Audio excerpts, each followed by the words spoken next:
Hey everyone, welcome to today's Program Yourself Thin podcast. Today we're talking about waking up from food buying trances.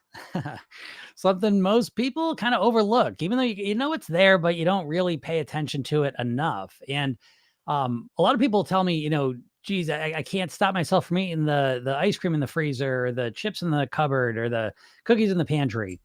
And yeah, that's going to be harder. But the easier place to avoid that is to not get them in the house in the first place. And so a lot of times what happens now, even before I get into food buying trances, let's just talk about trances for a second, because most of our behavior as human beings is done on autopilot. So a lot of what we do, think, feel is just on autopilot.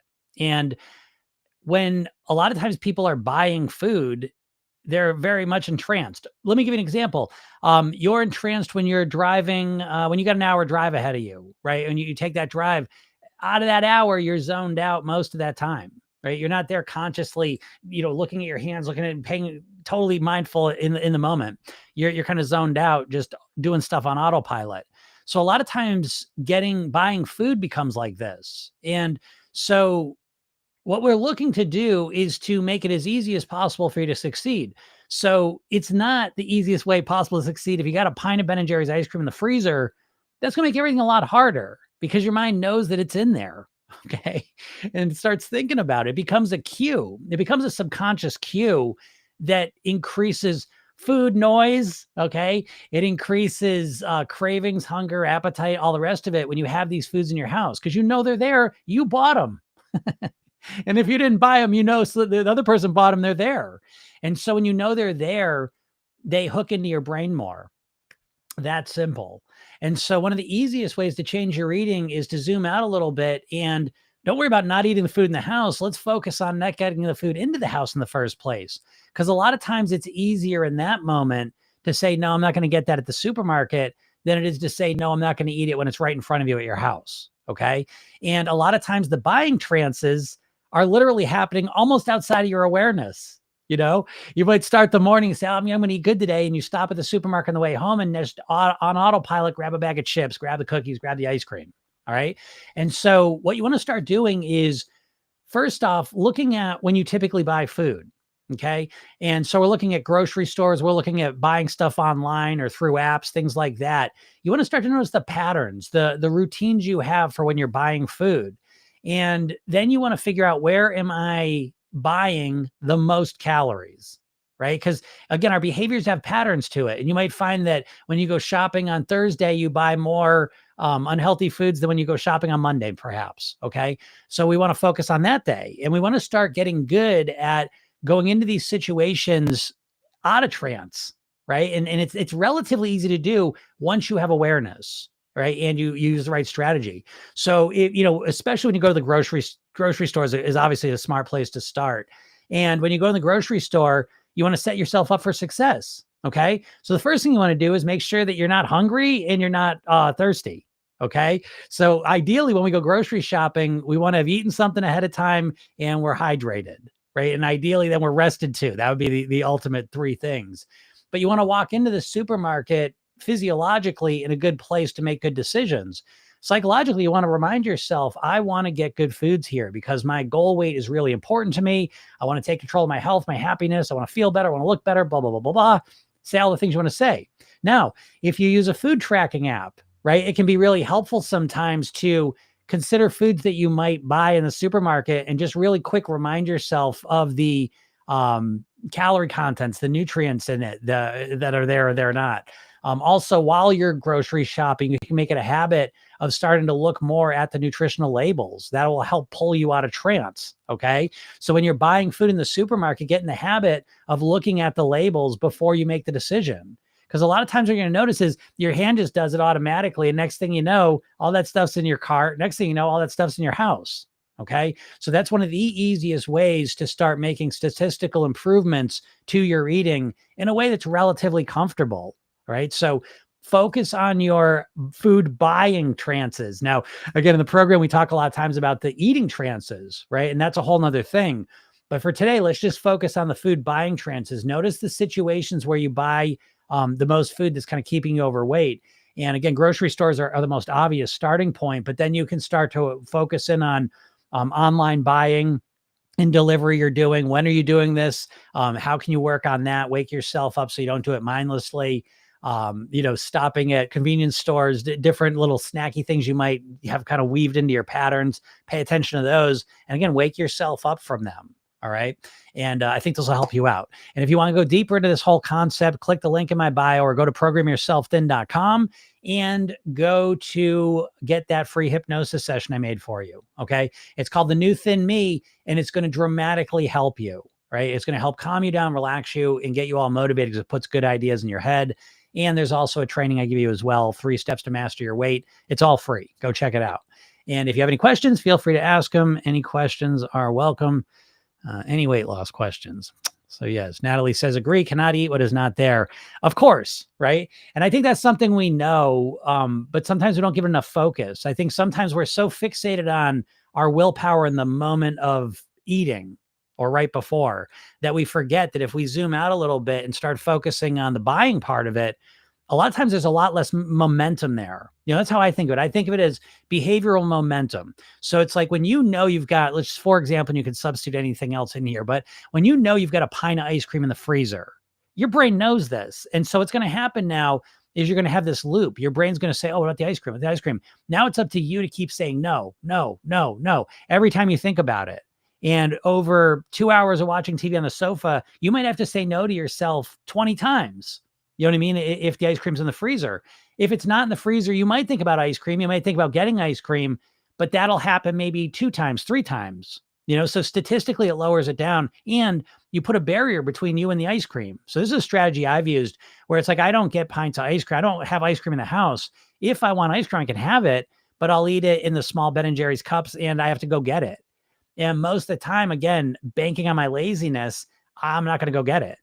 So again, it's a strategy I absolutely use. And I think all of you could use to relatively easy. Again, that's the strategy, relatively easy. I'm not saying it's the easiest thing in the world to not buy it when you're at the grocery store if you're used to buying it. What I am saying is it takes a lot less energy to stop yourself from buying something than it does to stop yourself from eating it when it's right there. Does that make sense? Because when it's right there, you've got all this kind of mental, emotional, physiological momentum that builds towards eating it. And now you got to stop yourself. That's a lot harder than saying no, in the store. So yeah, good suggestion. What's up, Lori? Lori says, you are a godsend. I appreciate you. Well, thank you, Lori. I appreciate that. It's very nice of you to say. I see E. Pickett says, have made special trips to the store just to buy junk food. I guess it's like being an alcoholic.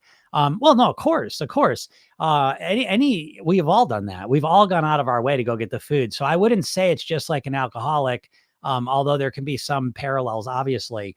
But the point isn't that you're never going to go to the store and get it. Of course, we make special trips to just get junk food. Of course, that happens. What I'm saying is statistically, if you set yourself up and you still make special trips to go get junk food, but if it reduces it by 20, 30, 40, 50%, well, that's going to show up in your weight. So again, we're not looking for perfection here. We're looking for statistically, improving our success. So again, I would work on reframing that a little bit, Pickett, because it's not a big deal that you actually drive to the store. That doesn't, I wouldn't say that puts you necessarily in the category of, being an alcoholic with it. Sometimes we just have cravings that are just firing off and we go and do that stuff, but again, I wouldn't want to define myself that way. And, again, it's not about being perfect. It's about improving. So Rosa says, I always eat healthy for a day. And then the next day I just overeat everything. What to do? Well, okay, Rosa, that's a great question. And that's very common. And so what you do is you start to reflect on this and start to approach it a little differently. I think a lot of people do this where they either eat healthy for the day or they restrict for the day. And the next day they're just right back off on track. Okay. And so I think this really, to me, is kind of a reflection of that all or nothing mentality. Most dieters are very all or nothing. They're either doing everything perfect or they're not doing anything. Okay. So what I would look to do, Rosa, is stop looking at, you're measuring things like in days and weeks here. I would start to look at things as habits. So if I were you, Rosa, something I would do differently is I would, instead of thinking like I'm going to have a healthy day, I would start focusing on having healthy breakfast Monday through Friday, assuming you work like a Monday through Friday type of schedule. So again, you have to adjust this, whatever your schedule is. But let's just say you work a typical Monday through Friday. If that was the case, I would stop trying to have a perfect day and then a perfect week and a perfect month. And instead, I would work to optimize my breakfast and make them healthier. Monday through Friday, ideally. Oh, what's this? Did I hit the wrong button here? I don't know. There we go. That was weird. I never really have, sometimes on TikTok, you can have multiple people on here, but I will tell you when I've done that, it is not, it's not worked out well. I've not enjoyed that experience too much. Because anyone can get online. So that was an accident. But anyways, yeah. So that's what I would say, Rosa, is stop doing what you've always done, right? Because again, and by the way, this goes to all of you, because you all do this to some degree, right? You all eat healthy for a day or a couple days or a couple weeks, and then you completely go off track, right? That's the number one diet pattern. And so the suggestion I would give you is to stop approaching it the same way. Stop doing the same thing, Rosa. That's the main message to you. And again, the easiest way and most successful way is I would start focusing on breakfast or whatever your first meal of the day is. I would look to optimize that. And I would look to optimize that Monday through Friday every week. And once you get a handle on that and you start getting that in place, then I would start adding lunch to that. Then I would start adding dinner. So I would systematically and strategically approach it rather than just hoping one day I'll wake up and I'll be healthy from now on. Not going to happen. What's up, Jen? Jen says, I've always planned out meals for the week. I always have a shopping list and try to stick to it. Definitely harder when my college-age daughter is home. I spend way less money without the processed crap. Here. My daughter comes home, although she's gotten a lot better, I will say. But yeah, it's I don't eat. I really eat almost no processed. I don't eat a lot of processed food. Certainly, I don't eat like a lot of junk food and shit. So having kids, though, I let them eat, that stuff moderately. And I am shocked at how expensive it is, I will say. And so I don't know if people are still saying it's too expensive to eat healthy, but they better not be, because times have changed and it's really expensive to eat processed bullshit. And it's way cheaper to still eat. I'll tell you what, I know there's a lot of food inflation. My beans and my rice and stuff is still the same price. So I'm still paying less than $1 a can for beans. All right. So don't tell me that eating healthy is too expensive. It is not. Processed food's gone bonkers. I mean, geez, Louise, I remember, a bag of chips used to be 75 cents. Now it's like $2.50. It's crazy. And again, you're getting no satisfaction, no nutrients. You're getting cravings and hunger and weight and all sorts of issues with it too. Again, I have no problems with processed food occasionally, but yeah, it very quickly adds up financially. Real expensive to eat bullshit now. What's up, funny girl? Yeah, it says breakfast is my hardest meal. I can't do eggs. Well, don't let that be a limiting factor. Yeah. I don't eat eggs. I do on the weekends. I'll have like an egg-based breakfast, but 5 days a week, I don't eat any eggs either. So don't fall into the trap of the belief only that breakfast is my hardest meal. We can start with that realization that breakfast is my most challenging meal. That's fine. But then make sure, that you go into solution-oriented mode. What can I eat for breakfast that I enjoy, is easy to make, and is in my nutrient calorie ranges that I want to stick with? Okay. And if you do that, then I think you're gonna have a much better chance of figuring that out. Okay. So, sometimes we can create the belief, oh my God, breakfast is my hardest meal because I can't do eggs. And then we just shut it down. We say, I can't eat eggs, so breakfast is just really so hard. Don't let that happen. Fine. You can't eat eggs. Right. So what can you eat? What would satisfy you? What would be enjoyable? What would support you? What would be easy to make? What would you enjoy? Start asking those questions and you'll start coming up with new ideas and solutions. Mm-hmm. See here. Let's pop by TikTok for a second. Yeah, Rosa says, thank you. You're welcome, Rosa. Yeah. That's what I'm here for. Again, please, people, feel free to share whatever you're kind of struggling with, because so often the things you're struggling with and have been struggling with for decades, and I'm not saying this in a conceited way, it's just it's what I do. But you can share your struggle, and a lot of times I can give you strategies or a mindset shift that can profoundly help you. I'm not trying to be conceited here, but this is literally what I do all day. So, again, test it out. I mean, maybe I'm wrong, right? Maybe what I'll say is total bullshit. You won't care, but you got nothing to lose here. That's why I'm here. Jen says, had my first athletic injury from working out, torn hip labrum, start PT Monday, missing the exercise and afraid it will affect my weight. Yeah, Jen, that's hard. That's always the challenge. You know what I mean? When we get hurt, it can really feel like it knocks us off track. What I would suggest is to dedicate that energy that you used to put into exercise. Okay, so what I like to do is I like to keep habit containers because life changes, right? And so when before you had the injury, you were in a better place than where you're at now, in a sense. Okay, but so what's going on is that you exercised at a certain time, right? So you had your exercise routine. What I would want to do is I would want to maintain that routine now, but you can't exercise like you were, okay? But now I would use that routine to do the PT work. Okay, because what I want to do is I want to keep that association for that time period that you usually exercised before the injury.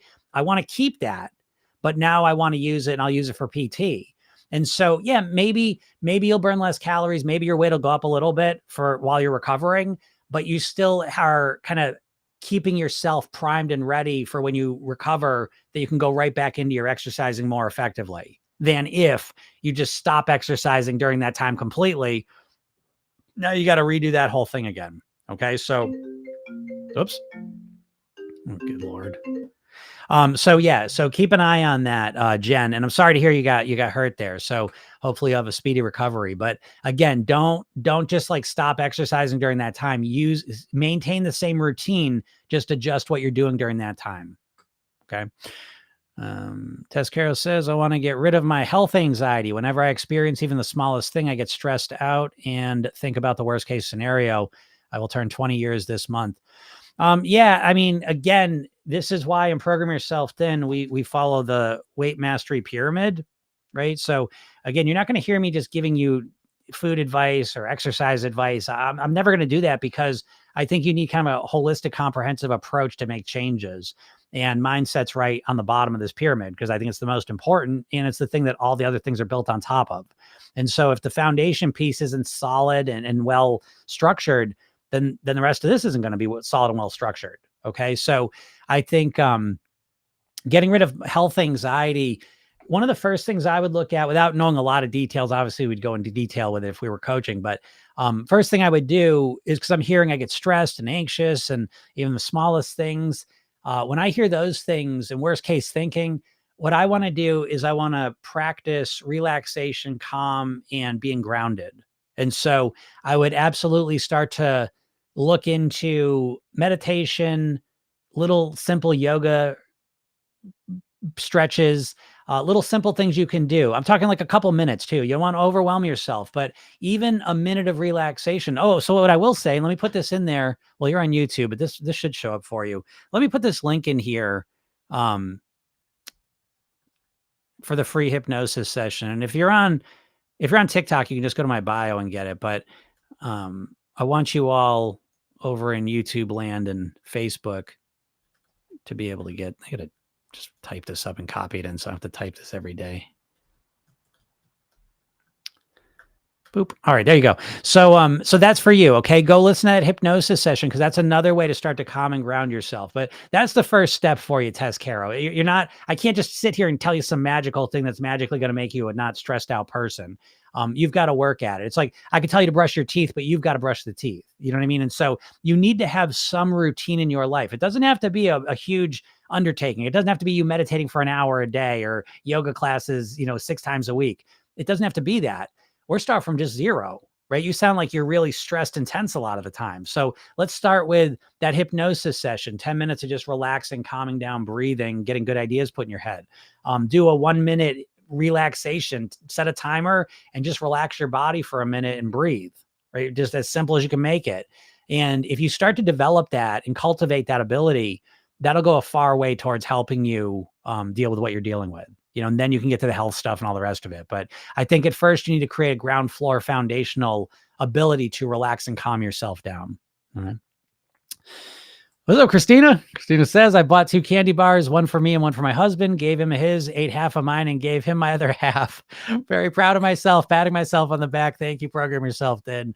That's awesome. Christina's in the program. So again, we hear this stuff all the time, but that's so awesome. I'm proud of you. And this is what I mean. This is this is the difference, is that with dieting, it's all or nothing. You tell me the last time you were on your diet and you bought a candy bar and ate half of it and gave the other half away. You let me know what diet you've ever been on where you just did that. Go ahead, you know, and it doesn't happen because dieting is all or nothing. And it's like this frantic mindset. And it's just the second you have a one bite of a candy bar, not only are you eating your whole candy bar, but you probably would eat your husband's too. I didn't get any candy bars. No, they were out, So come on, you know what I mean? Like, this is what I'm talking about. This is why we need this comprehensive, holistic approach. Because again, I could say to you, hey, when you get a candy bar, just eat half of it, right? There's your food plan.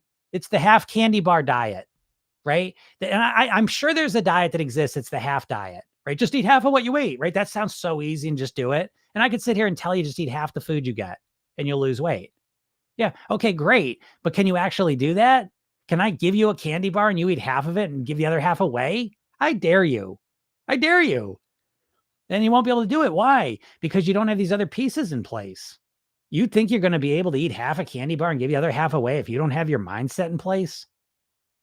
Come on, And as a matter of fact, dieting, they literally have the what the hell effect is literally for dieters. And it's unique to dieters, where when a dieter makes a mistake on their diet, they just go way overboard, right? Because dieters are always walking that tightrope that as long as they're perfect, they have a chance of staying on it. And the second they make the mistake, they're off.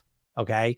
And so what I'm trying to say when I talk about living at your goal weight, this is the stuff I'm talking about. The ability to eat half a candy bar and give the other one away because you're so grounded and calm and relaxed. Your mindset's so bulletproof that you enjoy the half of the candy bar and then you're good with it. Like that's what I'm talking about. And so it's more than just being told what to eat. You've got to work on the mindset piece of it. Christina, great job. Super proud of you. And again, Christina works the program though, so not only is she in the program, but she works it too. So that's awesome. That's fun to have that happen. Jen says, I often eat chicken for breakfast. Eggs aren't the only thing you can eat for breakfast. Sometimes I'll eat lunch and dinner stuff at breakfast time. Yes, Jen, thank you for reminding us of this, right? It's so easy to forget this because we've been so conditioned that that's breakfast food. That's lunch food. That is bullshit. That doesn't even exist in the world. You know what I mean? I know we think it does now. We've been conditioned, but that's a good opportunity to reflect on the power of conditioning. Of course, there's no food that you can only eat at breakfast, but it feels that way, doesn't it? It does to me too, but again, that's just how it is being a human. We associate things together and it starts to structure our reality and how we think of it. So thank you, Jen, for sharing that. And yes, Elena, you can have other things than eggs, obviously, and you can expand out to just breakfast foods, and that's such a powerful thing. So I'm glad you reminded me of that, Jen. That's a great strategy. Jen says, great idea. I'll do some stretching, PT, and meditation in that space. Thank you, Jim. Yeah, you're welcome. You're welcome, Jen. And that's what I mean. Like, cause I do this all the time. Like if I get injured, I will always maintain the habit container because I always want to keep that association in mind. Because Jen, I know you fought hard to create the association that these are the times when I exercise. Right. And that's part of your anxiety is that now you feel like you're going to lose it. And people lose it all the time because they get hurt and the time where they used to exercise, now it's just filled in with scrolling, TV watching and eating, so we have to be very intentional that, okay, I may not be able to do the same exercises, but I can still use the same time and, keep it in the ballpark of exercising so that when my body does heal, it's going to be a lot easier to get back into the exercising. All right. Brenda says, took all summer to lose 21 pounds, goal 10 more, a weight I can live with and not starving. Tried every diet, but I try to eat and think like a thin person. Your quote, I stopped red sugar, pop, and yes, may have the piece of birthday cake, but go back thinking like a thin person, also eating lots of fruits. Thank you for your great advice. Brenda, super proud of you. That is so awesome. And it makes me so happy to hear this stuff because, first of all, took all summer to lose 21 pounds. That to me is not even slow weight loss. If we assume the summer is 4 months, to lose 20 pounds in 4 months is that's perfect. 5 pounds a month, I think is I think that's beautiful because it's not about how fast you lose it. Like you said, you're losing it in a way that's set up for long-term success because you're not completely cutting all flour and sugar and cake out. You know what I mean? Like you have lost it a little bit slower, but more importantly, you're learning how to live as a thin, healthy person. And thin, healthy people have birthday cake and then get back on track. You go out for pizza, then get back on track. You know what I mean? That's how we're thinking over here. Okay. It's not this all or nothing black or white thing. And that's the big problem that dieters make. And because when you think black or white, it's so intense and it's such an unpleasant quality of life. I know all of you have probably at some time or another tried keto-esque diet, whether it was Atkins or keto or paleo or whatever. You try to cut the carbs out. And every time you try to cut the carbs out, you cut all the carbs out. And, as soon as you go to a birthday party or something, you feel like a weirdo. It lowers your quality of life. So again, fast weight loss is not the only thing that matters. Comfortable, sustainable weight loss is. That's the secret. All right. So great job, Brenda. Proud of you. Thanks for sharing that. Lindsay, what's going on? Lindsay, I haven't seen you in a while. Hey, Jim, are you familiar with Abraham Hicks? They often teach that if you believe a food is bad for you, it will affect you more than someone who feels neutral about the food. For example, bread. They often teach that I am familiar with Abraham Hicks. They often teach that if you believe a food is bad for you, it will affect you more than someone who feels neutral about the food. Oh yeah, sure. Yeah, of course. I believe that. I think that's absolutely absolute, no doubt about it. And that's so much what we do in Program Yourself then is what do you associate and think about the food, because you have all these associations to food in your subconscious mind. And that's what's driving most of your eating behavior, in a real simplistic way. You should stop eating the ice cream and the cookies, but subconsciously you associate lots of pleasure to them. Right. And so, again, I'm not sure if I exactly understand the question. They often teach that if you believe a food is bad for you, it will affect you more than someone who feels neutral about the food. I mean, clearly, if someone has a negative association to a food, they're going to be more affected about that food than someone's completely neutral to it, obviously. But I think in practical terms, what's going on with people is that they've got these subconscious. Let me back it up. We always make the best choice possible for us. We always do things for a positive intention, which means that when you're eating the ice cream, a lot of times you're beating yourself up for doing it. But what a lot of people are missing is the positive intention behind it. That a lot of times the people are eating the ice cream because not only do they associate with pleasure, they associate eating the ice cream at night with reward for a hard day of work, relaxation, connection with a partner that you're splitting ice cream or something, or sharing ice cream with them. So there's a lot of subconscious associations that we have to food that are responsible for our behaviors. Okay. And so, yes, absolutely. The subconscious associations we have with food are dictating our food choices, in my opinion, and they're malleable. This is why there's food commercials, folks. They don't spend billions of dollars on food commercials because they don't work. They spend billions of dollars on food commercials because they do work. And what they do is they change your subconscious associations, and that influences you to consume more of that product. So in Program Yourself, then a big part of what we do is we're changing the associations we have with foods. So again, with most of you dieters, this is what you're doing. You're okay, today's my diet. I'm starting my diet. Now I really want to have ice cream. I love eating ice cream, but I'm going to stop myself. And so when you approach it that way, you're always creating this subconscious pressure that you're trying to fight with your conscious mind or your willpower. And so it's a very unsustainable way to do it. Okay. So in Program Yourself, then we change the subconscious associations so that when you think about ice cream, your craving and desire are way lower. And so now you don't need as much willpower to fight off the urges and the cravings. So yeah. But yeah, if anyone has any questions, feel free to ask them. I see TikTok. I'm not missing you here. I just caught up in some other spots. I never want to miss the questions, and I find it so hard sometimes on TikTok to find these. Sometimes I think I should just stream to TikTok too. It'd be cool having everything in one spot. It'd be so easy. But then I think on TikTok I'd show up real small like I do on Instagram. I don't like that part. Her Bubble says, I've been struggling with emotional eating since 5 years. What can I do to stick to my diet plan?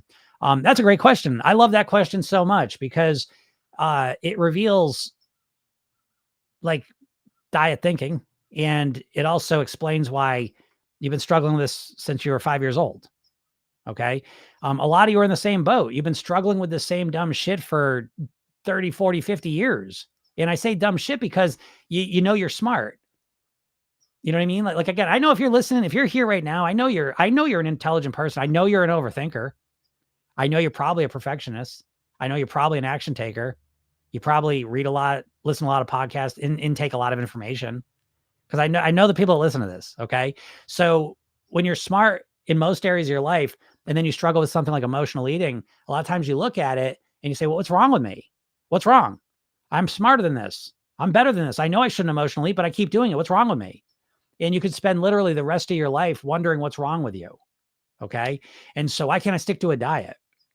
Well, I'm going to ask a different question. And so if we're going to start with emotional eating, I'm going to look at it completely different. I'm going to say, okay, I know you're eating emotionally because it's serving a purpose, right? Now, if we want to look at a certain way, the emotional eating is a symptom of a deeper problem. And the deeper problem is that you don't know how to manage your emotions genuinely without food. And that's not your fault because we live in a culture where we have been conditioned since birth to use food as our main emotional management strategy. Whether we're celebrating and happy or whether we feel down, we're using food pretty much. And we've been trained to do that. Okay. And so what that does is it creates a vacuum of, well, how do I manage my emotions naturally, genuinely, without food? And a lot of people, if they're being honest, I don't really know. I don't really know how to manage my emotions. Right? This is why I'm programming yourself thin when it comes to the mindset section. There's a whole part on emotions. Because I believe if you have any chance, if you're going to have any chance at all of living at your goal weight, you have got to learn how to manage your emotions, how to feel the emotions you want to feel in life, and how to deal with the shitty emotions you don't want to feel in a way that does not need food. That's been I would say for me personally, I dropped over 50 pounds. The biggest shift for me is that I learned how to deal with the emotions. My story, just in a nutshell, the high points or the low points, whatever, is my dad died when I was 9 at 54. He was 54. He died of a heart attack. I was 9 years old. And so for the next 10 years, mentally and emotionally, I was just a wreck. It was anger and stress and frustration and sadness and depression and all this different shit. I had no idea how to deal with it. No idea. I had great people around me. They were loving, nice people. They didn't know how to deal with it. And so you just deal with it. How do you deal with it? TV, food, and eventually it was alcohol too. Okay. And so it wasn't until I really learned how to deal with the emotions on a genuine level that I had any chance in hell of ever being able to influence my eating and really a lot of my life. Okay. So back to the emotional eating. A lot of you are trying to stop the emotional eating. I think that's the complete wrong way to go about it. I think you should not stop emotional eating because let's just say you're a stress eater. Okay. And so you eat and it is how you deal with stress. And so now you say, I'm not going to stress eat anymore. Okay. It sounds good so far. But the first day you try not to stress eat, you're super stressed, right? Because not only are you stressed just to start off with anyways, that's why you were eating, stress eating, but now you don't have your stress eating to kind of minimize it for a little bit. And so now your stress starts cranking up. And then you get the stress of trying to control your eating and not give into what you want to do.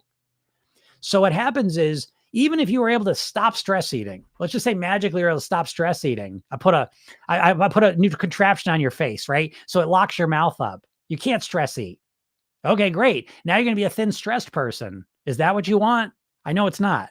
And so we have to look at this, not that you're going to stop stress eating, but what you're going to do is you're going to start to figure out how you can manage your emotions genuinely.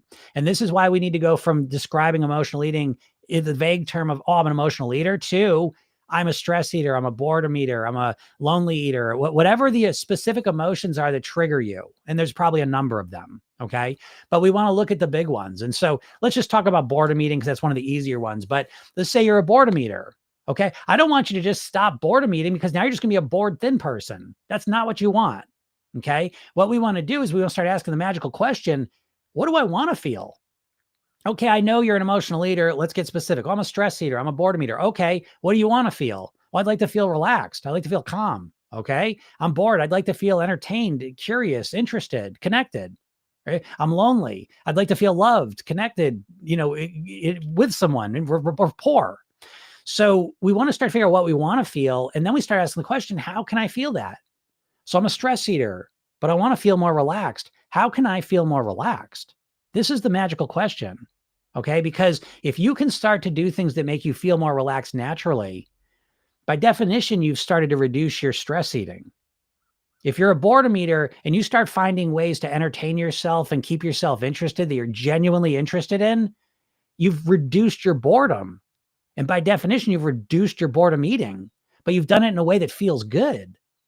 I hope you get this because this is fundamental to transforming your eating because everyone's an emotional eater. I'm a big believer that emotional eating is that's the cause of weight issues. Because if you only ate when you were genuinely hungry and stopped when you were genuinely nourished, you wouldn't have a weight issue. The weight issue is always this emotional component. And the core of it is not that you can't stop yourself from emotional eating, it's that you don't know how to manage your emotions genuinely. And once you do, it all changes. It's absolutely night and day transformative, because now instead of saying, "Oh, I'm an emotional eater, I got to stop myself from emotional eating," you put your mindset into figuring out, what emotions am I dealing with here, and what are the best ways that I can deal with them. And so now we're not just dealing with the symptom of emotional eating, we're dealing with the core issue of feeling the emotions you want to feel and dealing with the emotions you don't want to feel. So I hope that makes sense. Very powerful, when you get that. Um, Lisa says, I would have ate both candy bars before I got home. Again, granted, we get it, right? Because that's what I'm saying. That's why, again, I know that's why Christina wrote it, because you should feel proud of yourself, right? That's a big accomplishment, But again, my point to you is that I want to put it beyond dieting, because I think that's such a great way to explain that this is not dieting, And again, because you tell me the diet you went on where you could eat half a candy bar. You tell me the diet you could be on where there's 2 candy bars and you eat half of it. I don't know. So again, what I'm saying, what that aims at is that there's a mindset shift here. There's a fundamental transformation of thought that is the foundational piece. Again, the foundational piece of weighing what you want. It can't just be eating advice. How helpful is it going to be for me to say to you all, "Oh, you know what? This Halloween, just eat half the candy bar and give the rest away"? It could sound great. It could be a great plan, but just because I said it doesn't mean you're gonna be able to do it. That's what you got to remember about dieting. Is just because you're given a golden plan from up on high and it's an amazing plan doesn't mean you're gonna be able to follow it. Doesn't mean you're just gonna be able to change your thinking and your lifestyle and your behavior. So you just do it. That's why you need to have a full, holistic, complete system that involves and includes your mindset and lifestyle as well. Brenda says, when I try a new diet, if I get weight off, I would put it back on. Was like you say, a life change and eat like a thin person. I know a lot of people getting weight off, but hard keeping it off because they go back to old ways. You have helped my mindset. Thank you. Yeah, you're welcome, Brenda. Yeah, I mean, that's the big thing with weight loss. And I'm ready to just punch holes in walls when and I'm reading the book now and it's so good. It's so much good stuff, but the general tone makes me so irritated. And it's a lot. It's called Diets, Drugs, and Dopamine. No, yeah, Diet, Drugs, and Dopamine. It's a good book. But anyways, it's this idea that people can lose weight, but they can't keep it off.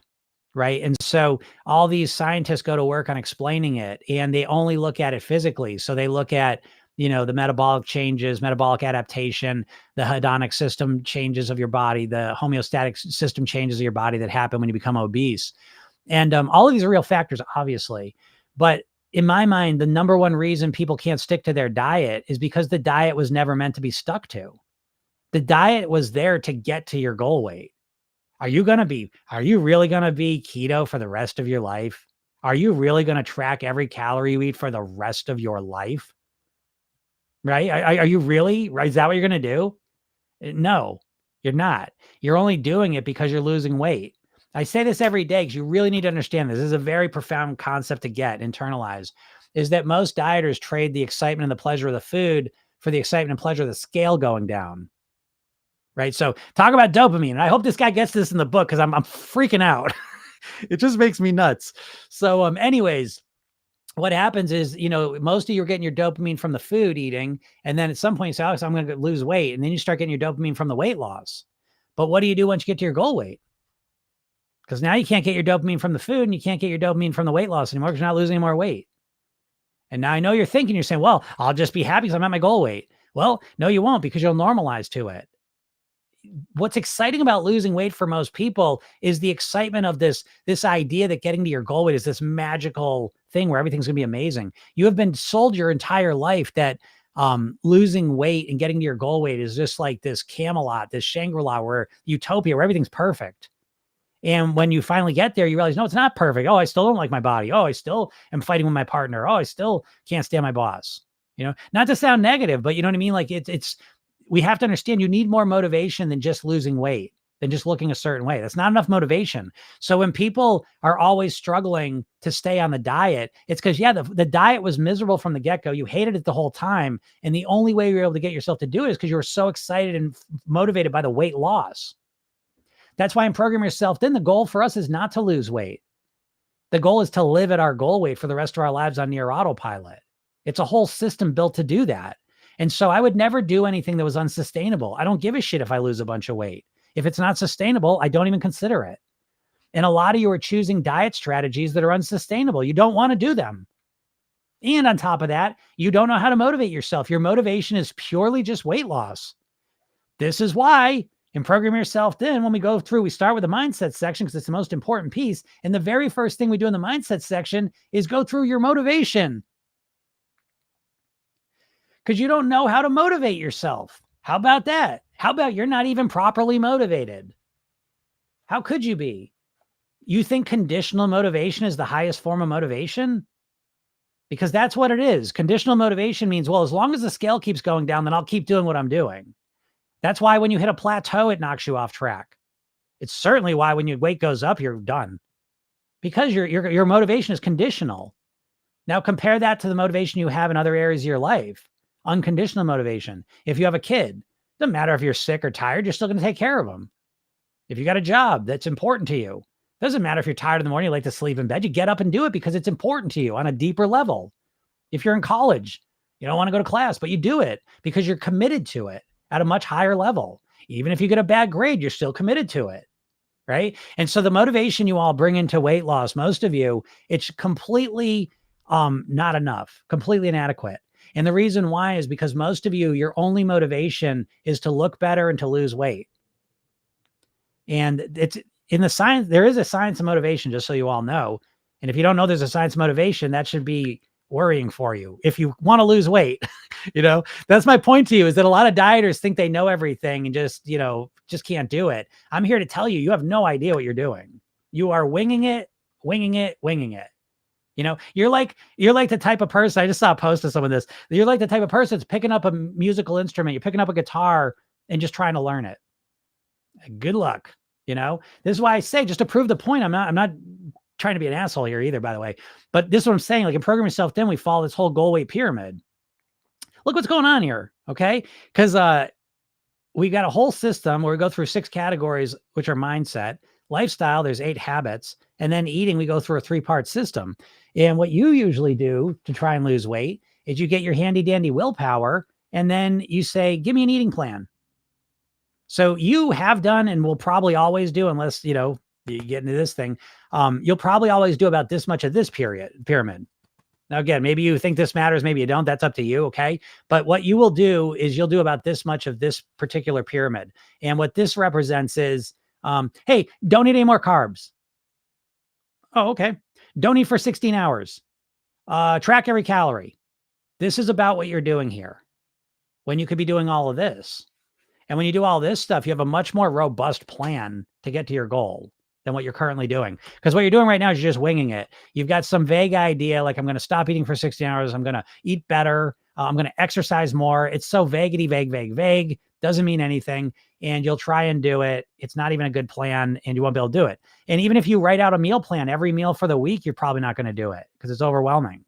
So again, my point to you is that if you've struggled with weight loss, please understand that it's not your fault because you don't have enough willpower or self-control.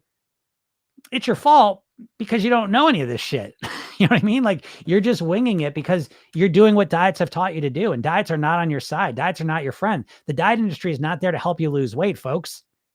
The diet industry is a branch of the food processing industry. Weight Watchers was owned by Heinz, so they could sell their shitty food. Jenny Craig was owned by Nestle. Atkins Food Products owned by the same company owns Onions, Pretzels, and Cinnabon. Slim Fast owned by the same company owns Ben & Jerry's ice cream. You really think these companies want to give you a strategy to stop eating their foods forever and lose weight and be happy and healthy? What world does that make sense? So they're not. Their goal is to keep you stuck on this treadmill and profit off you in multiple ways, off of when you buy the food, off when you buy the diets, and ultimately when you have to buy the medicines. It's all the same people. And so you're never getting good information for how to lose weight. That's why you're so flummoxed, because you're constantly just given these, super simple, ineffective strategies of, oh, just eat grapefruits. Oh, just eat Mediterranean food. Oh, just lower your fat. Oh, just stop eating sugar. Oh, just count your calories. You know what I mean? Like, give me a break. You don't think All those things are valuable too, but I'm not saying those aren't good ideas. I'm saying like there's never going to be like one thing you're going to change that's going to allow you to live at your goal weight forever. This isn't a one thing you change problem. This is a big holistic issue. It's literally, I think maybe you don't think that, and I would love to know, but do you not think your mindset and what you think, do you not think that that impacts your weight and your food decisions? Are you telling me you're the only person on the planet who's ever tried to lose weight who has an idea of what they should do? And then when it comes time to actually do it, can't get yourself to do it? Is that not your core problem?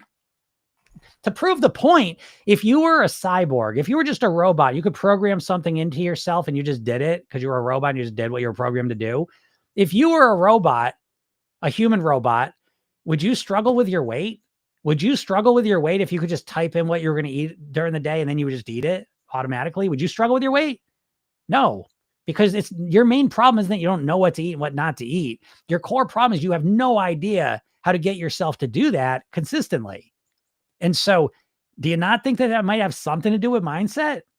Now, what are we talking about with mindset specifically? Because again, that's a whole other thing, but what's mindset? So in Program Yourself Thin, mindset is motivation. Do you know how to motivate yourself or not? You tell me. Because if you knew how to motivate yourself, do it. Because if you were really motivated, it's going to make the whole process a lot easier. But do you know how to motivate yourself? Or do you have to wait till motivation visits you spontaneously and randomly and unpredictably? Or do you know how to crank up your motivation intentionally? I'll let you answer that. Your self-image, right? How you think about yourself. So if you've been overweight for a while, do you define yourself as an overweight person who struggles with eating? Do you think of yourself as an overeater? Do you define yourself as a sugar addict, a cookie addict, a cupcake addict? How do you define yourself? How do you think about yourself? Because if you define yourself and believe yourself that you're an overweight overeater, how exactly are you going to live as a thin, healthy person forever? Because it seems to me that if you believe you're an overeater, that you're forever going to struggle to control your weight. And so if you want to become a thin, healthy person, don't you think somewhere along the way, your identity and your self-image is going to have to shift what you believe about yourself? Okay. And we'll go on the next thing, habits, right? Your weight is basically a reflection of your eating habits in the most simplistic explanation we could have. So habits, we all know habits are important, right? I don't have to, convince you of that. But let me ask you this. As important as you may think habits are, what do you know about habits? I mean this genuinely. What do you know about habits? Do you understand the neuroscience of habits? Do you understand how to strategically transform your habits? Do you know how habits work? What the hell they are? Or do you just kind of have a sense you got bad habits, you got to fight against them? Again, it's a vague idea. So no wonder you have no control. And Program Yourself Thin, you learn what a habit is. You learn how to strategically deal with it. And by the way, here's a little information for you. You can never get rid of a bad habit because you can't get rid of neural wiring. So we don't get rid of old habits. We replace them with new ones. We transform them systematically, strategically. Okay. Emotions, right? We kind of talked about that. But again, emotions, do you know how to deal with your emotions? When you start to feel sad and lonely and stressed and bored, do you have ways to deal with that don't involve food that can make you feel better? If you don't, how are you going to do this? How are you going to do this? If you don't have any better way to feel better other than food, how are you ever going to do this? Because what are you telling me? You're going to lose weight even though you feel absolutely terrible? You feel stressed, tired, lonely, bored, and you're just going to stick to your plan though? No, you're not. No, you're not. This is why you've stopped every time. The reason you've stopped every diet you've ever done is you get into a mood. You say, fuck it, I can't do this anymore. I don't want to do it anymore. I'm miserable. My weight's going down and I'm miserable. Every one of you have been there because every one of you have lost weight or gotten to your goal weight and then put the weight back on. So what I'm telling you is that just because you get to your goal weight doesn't mean emotionally you're feeling amazing. You've all lost weight. And yeah, it's exciting. It's exciting to lose weight. And that exciting, can last a little while. But eventually, the emotions you're dealing with right now, they're right there too, because they never left. It's just the excitement covered them up a little bit. So until you're able to genuinely deal with your emotions, I don't know how you're going to deal with the weight. Okay.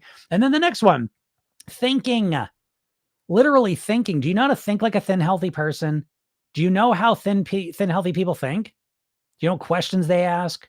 Do you know the language patterns they use? Do you know what kind of mindsets they have? And I already know the answer. Okay. So wouldn't it be valuable to know that? Because otherwise it's like you're trying to learn a language by yourself. That's what it's like. What do you want to think like a thin, healthy person, or you think it doesn't matter? Okay, it matters. Okay, well, how are you going to learn it? I don't know. I don't know. Because you're not thinking about that. That's why, right? And then finally, maintenance. Yes, maintenance, because that's what program yourself thin starts with maintenance on day one. It's about maintaining. I don't give a shit. The last thing in the world I want you to do is lose a bunch of weight and then put it back on. So right from the beginning, the time to focus on maintenance is right from the beginning. Because by the way, not only are we talking about the maintenance, obviously, of living at your goal weight, but more importantly, and how dare you for this, okay? How dare you just think about maintenance as once you get to your goal weight? And I want you to realize this, because I know you did that. That's fine. We're all trained the same way. But how can you not want to know about maintenance now? And what do I mean by maintenance? I mean maintaining. How do you maintain your plan from day one to day two? How do you maintain from week one to week two, month one to month two? Never mind when you get to your goal weight. Come on. What do you just take it for granted you're going to get to your goal weight? 95% of the time you diet, you never even get close to your goal weight. So you need to understand maintenance right from the beginning. What's maintenance? Maintenance is when life brings me a bunch of stress, how do I deal with it? When I have results I'm not happy with, how do I deal with it? How do I get myself back on track quickly? Maintenance. And I bet you have no idea how to maintain. And if you have no idea about any of these things, I'm not judging you, but I'm saying, how are you just going to say, oh, I know what to do, and I just can't get myself to do it when you don't know any of those things? So again, when you learn these things, it just it makes the process so much more obvious. And I'm just trying to point out, because the big lie that most dieters say to themselves is that, oh, I know what to do, I just got to get myself to do it. Well, as we just found out, no, you don't. You don't know what to do. You don't do any of the mindset stuff. You probably don't know any of the lifestyle stuff. And honestly, you don't know any of the eating stuff in a way that actually works for you long term. You know how to do crazy restrictive shit for a little while.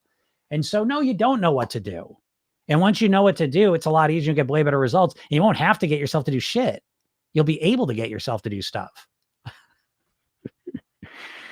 What's up, Lois? Lois says, I've lost 18 pounds since June and 44 pounds since my all-time high. I still see myself as the biggest me. Today, I pulled out some of my smaller size clothes and they fit. How else can I improve seeing me as I am not the person I was? Yeah. Again, that's the whole self-image piece, right in here. And we spend a lot of time with that in Program Yourself. Then it's just one of those things. It's a process, though. There's nothing I can tell you and just change your self-image. It's a process that starts to take root over time, because it is partly what you're thinking, what you're feeling, what you're doing, but then it also mostly starts becoming your results. And so as you start to realize, well, I've lost weight, I'm eating different, I'm living different, I'm feeling different, I'm acting different, that stuff starts to sink in. And so, yeah. And I forget, again, in Program Yourself Thin, yeah, Lois, I know you're in that weekly program, and that program's really, I don't even offer it that much anymore. I do believe, I'm going to shoot you an email, but I believe you should get the full program. That's what I think. But it helps you with that stuff. It's hard to sit here. How do you influence your self-image? I will say, it's not going to mean a whole lot to you, but here's how. Basically, one of the best ways to influence your self-image is to imagine yourself as the person who you want to be and who you're becoming for your situation, Lois. That you start to imagine yourself in your life. And again, in Program Yourself, then we do the redo rehearsal technique. So you imagine yourself today and tomorrow as the person you want to be, the way you think, the way you see yourself, the way you feel, the way you behave, all of these things. You start programming those in. So I know it doesn't mean a whole lot when I say it, but that's the way. Jen says, I buy Halloween candy I don't like, just like I only buy ice cream flavors I don't like for my husband. That's a great strategy. That's a good strategy. Yeah, you don't want to eat Halloween candy. Get the stuff you don't like, right? That's a pretty good one, Jen. I'd say that's right up there pretty much with almost. I mean, it's the level above when you eat half the candy bar and give the other half away. But yeah, getting candy flavors you don't like, that's a challenge too. That's a good one though. That's a great strategy. Cecile says, Bible says, be transformed by the renewal of your thinking. It helped me to lose 70 kilos. Holy shit. Great job, Cecile. That's awesome. Yeah, one step at a time, right? Listen to Cecile. She lost 70 kilos. That's a ton of weight. Great job. And yes, transformed by the renewal of your thinking. Couldn't agree more. So that's great, Cecil. Thanks for sharing that. Or Cecile. Yeah, probably. Jeannie says, I'm giving it a year to lose 150 pounds, living one day at a time. That's great, Jeannie, but that's a terrible goal. Hold on. Wait, don't leave yet. I love the year part in one way, kind of, but not really. let me explain. Um, let me just step back. Giving yourself a year to lose 150 pounds, please don't make that your goal. Because even if you were able to do that, it would be the most extreme, unsustainable shit that I could think of. So please don't let that be your goal, unless you just want to lose weight quickly and put it all back on. All right. That's the first thing. So I would change that goal to, I would give myself the goal that I want to lose 50 pounds a year for the next 3 years to get to my goal weight. I know you don't like that. Okay. But, and again, I'm not here to tell you what you all want to hear. I'm here to tell you what I believe is true. Okay. So please understand, I care for you all. I want you all to succeed. That's my motivation. But it's my goal to be here to help you identify the mistakes you continually make. Cause I can almost guarantee you, Jeannie, that you have made a promise to yourself like this before, I would guess. Okay. So let's just pick it apart a little bit. And I'm proud of you for writing that in. Thank you so much. Okay, I'm giving it a year. First of all, folks, why give yourself a time period? Right. And I go back, one of my favorite Tony Robbins, he used to always ask this question to prove this point, that if you had a child and you were going to teach them to walk, how long would you give them to learn how to walk before you cut them off and said, you're done. Right. You give them a week and they don't get in a week. You're done. You're done. You don't know how to, you're never going to learn how to walk. You haven't learned in a week. You're never going to get this. Right. Now it's a silly thing in that context, right? Because you're like, well, they're going to keep practice until they can walk okay. So do not give yourself these arbitrary time limits. They will set you up for failure, right? Just right off the bat. So why would you give it a year? If this is really important to you, Jeannie, if losing this weight is really genuinely important to you, then why would you give yourself a year? If something's really important to us, we can't say, well, okay, I'm giving myself 3 months to learn guitar. And if I don't learn it by then, I'm quitting. It's almost guaranteed failure. Okay. So don't give yourself a year. I mean, you can certainly think in a year time frame, which I love. And I would set a goal of 50 pounds, but that's me. Okay. So even if you start off by saying, my goal is to lose 150 pounds over the next year, that's even better than saying I'm giving myself a year. Okay. Second of all, 150 pounds is a lot of weight. And as I said, we're talking about, 13, 14 pounds every single month consistently. And that's going to be almost impossible, A, and B, even if you were able to do it, it would be so extreme that you would never be able to keep it up and you're just going to put the weight back on. So again, Jeannie, what I would strongly recommend if you scroll up is please go get my hypnosis session, watch the training I made, how to master your weight. It'll change your mindset a bit. And I think it'll help you set goals that are going to help you be more successful. All right. So again, thanks for sharing that though. Victoria says, I have to maintain the new lifestyle. Okay. But I'm just going to nitpick a little bit more. You don't have to do shit. You don't need to maintain the new lifestyle. You don't have to, you don't have to, because, if that's how you meant it. And so again, we do what we want to do. So sometimes when we force ourselves or use language that implies that, it kind of screws us up a little bit. So again, I would like to reframe that, Victoria, and saying, if that's how you meant it, I would like to maintain the new lifestyle because I'll feel a lot better. I will have more energy. I'll be more calm. I'll be more grounded. I'll feel more balanced. I'll be happier, blah, blah, blah, blah. Okay. So instead of saying I need to, I have to, I like to say I want to, and then fill that up with lots of reasons why. And you're going to find that is usually much more motivating. All right. Son says, I watched a woman for 3 days while on holiday with her, and she was not focused on food the whole time and didn't need to eat everything she saw at the buffet or even the need to finish her plate. I feel that she was engaged in her mindset. Yeah, I would agree, son. Now again, some people are just naturally like this. Okay. I wasn't, I learned it, so you can learn it too. You know what I mean? And I think that's really, really important. And so, I think that, yeah, the mindset though ultimately is crucial. And in Program Yourself Then, we call that developing indifference, being able to feel indifferent to foods.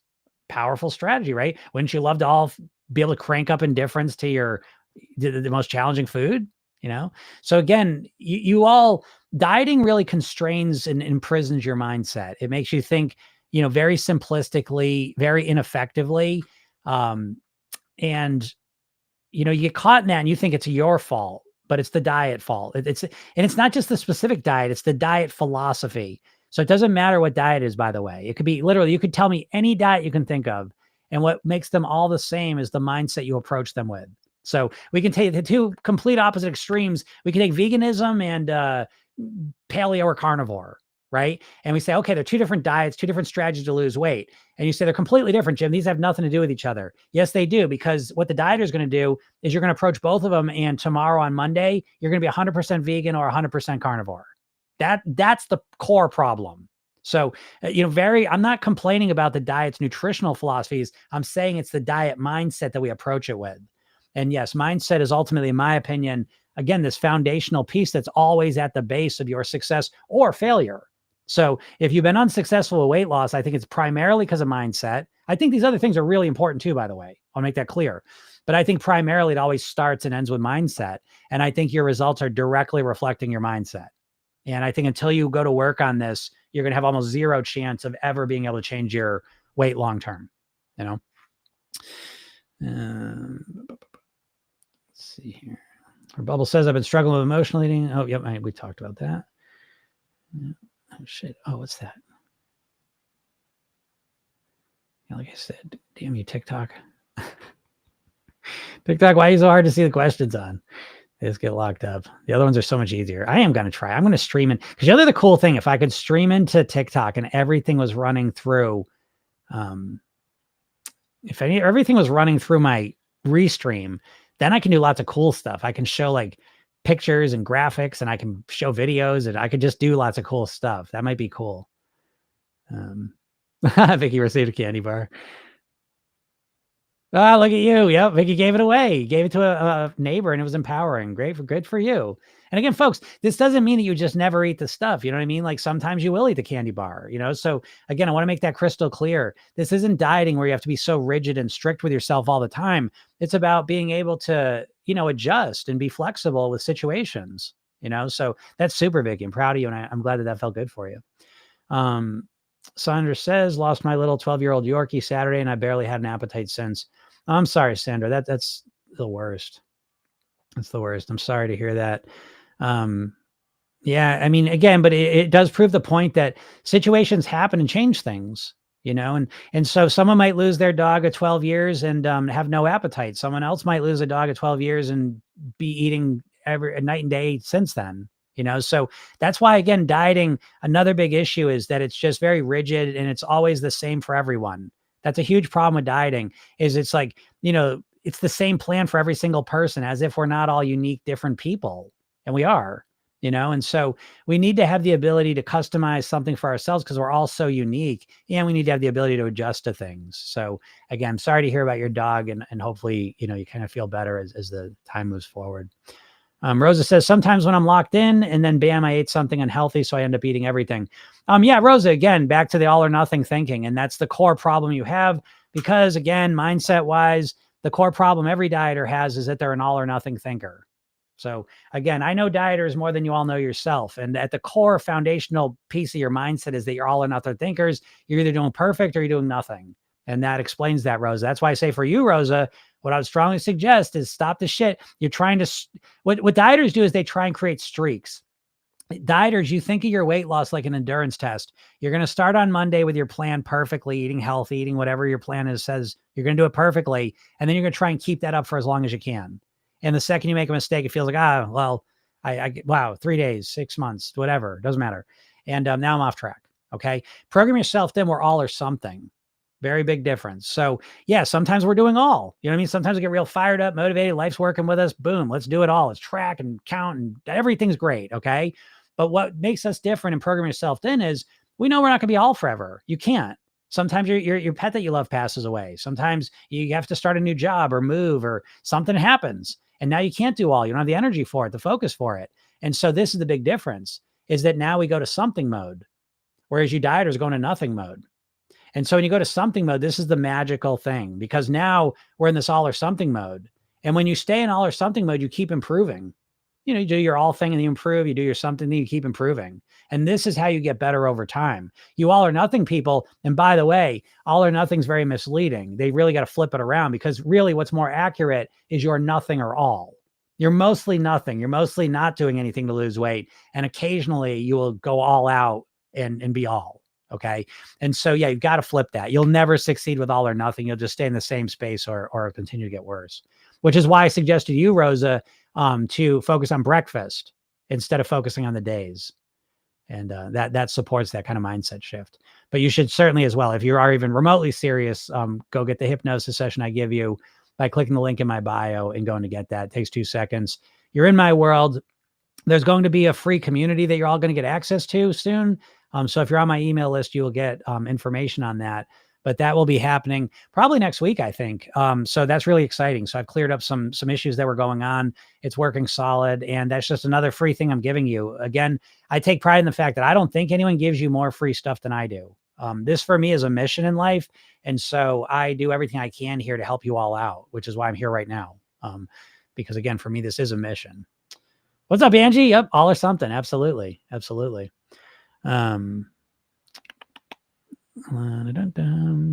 Judy says, I'm new here and maybe this has been discussed, but what is your opinion on the weight loss injections?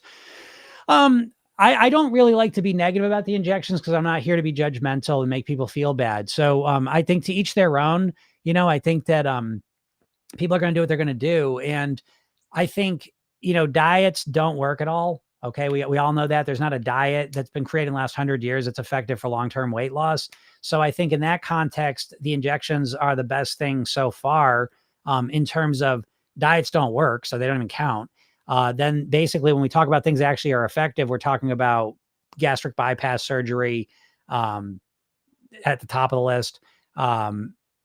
Lap band type stuff is less effective than that, but that's another one. And then we have injections. And I think injections are the best out of those three because they're effective and there's typically less downsides with them. Okay.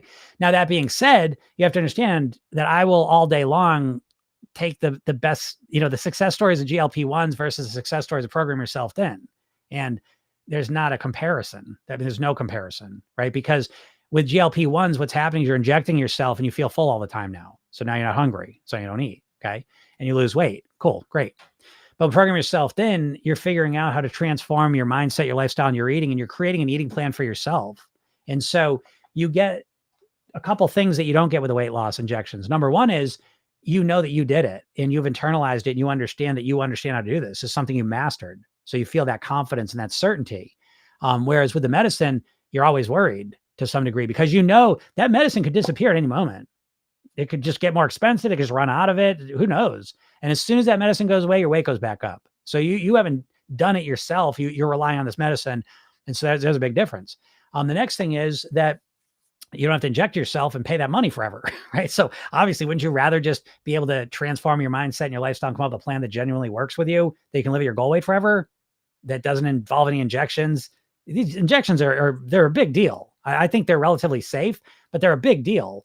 And so, Program Yourself Thin isn't natural, right? Obviously, and you don't have to pay anything. You know what I mean? There's no $1,000 injections forever. Okay. You internalize and you get it. But to me, the biggest thing is that in Program Yourself Thin, we take the weight loss and we wrap it in personal development. So Program Yourself Thin, technically, it's really not so much a weight loss program as it is a personal development program. So it's about becoming the best version of you. And that's a core part of the program. And so becoming the best version of you is bigger than just what your scale says. So this is about transforming from the inside out into the person you want to be. One piece of that is the weight that you're living at. But so much of Program Yourself Thin is about becoming the person you want to be, doing the things you want to do, feeling the feelings you want to feel. So there's so much more to it as well. And so again, I will take the success stories of Program Yourself Thin all day long, and they smoke the GLP-1s for a million different reasons. Now, that being said, I know there's a lot of people out there that don't want to put the time, effort, or energy into Program Yourself Thin. Program Yourself Thin, at the end of the day, is really not for most people. It's for people that are overthinker, action taker. It's for a specific type of person. And so I know there's a lot of people that don't want to do that. Fine. Your best bet's probably GLP-1s.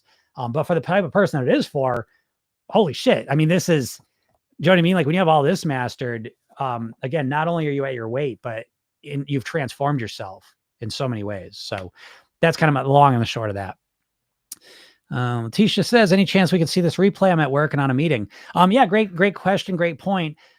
Because yes, you can. So the quick answer is that this is a podcast. So if you go to any podcast platform and search Program Yourself Thin, you will find the podcast. And so I put it up every day. So like the second this is done, it pretty much goes up within an hour and you can listen to all of them. I think, geez, we got over 600 episodes. Huh? That's crazy. Been almost 3 years I've been doing these. A lot of fun. I love doing them. So yeah, you can listen to them. But the other thing, and I'm going to wrap it up here anyways. And then real quick, Angie, I see that. Yeah, she did how do you say that? Trizepatide. Yeah. Very expensive. Yeah, that stuff's very expensive. And again, we'll see. We'll see what happens with all that stuff. It's in its honeymoon period, I think. But anyways, beyond that, I am going to get out of here. So if you're not in my world, make sure you click the link in my bio and go get the hypnosis session I give you for free. It's kind of your starting point to just check this method out, right? Maybe it makes sense. Maybe it doesn't.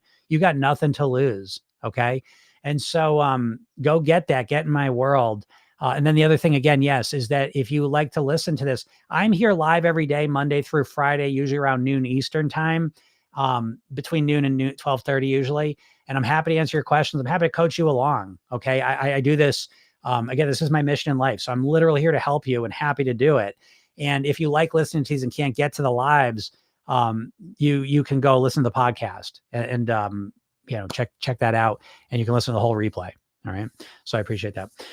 Incognito says, I listen to your podcast every day when I go walking. I try to make your lives too. Love it. Well, thank you, Incognito. Yeah, again, a lot of people listen to these while they're walking or doing something. And again, one of the little things I say this sometimes, but I am a hypnotist. So when I am speaking to you, I'm not just saying information or saying words. I am also very intentionally speaking in a way to influence your subconscious mind to start making healthier choices. So I regularly hear people that listen to the podcast regularly losing weight just from that. So again, it's a smart move, because again, I'm sharing with you a lot of things you just never get to hear. And I know that. And I know that you'll find it helpful, most likely. And if you don't, you got nothing to lose. All right. So, all right, everyone. Thank you so much. I really appreciate it. And we'll talk soon. Bye.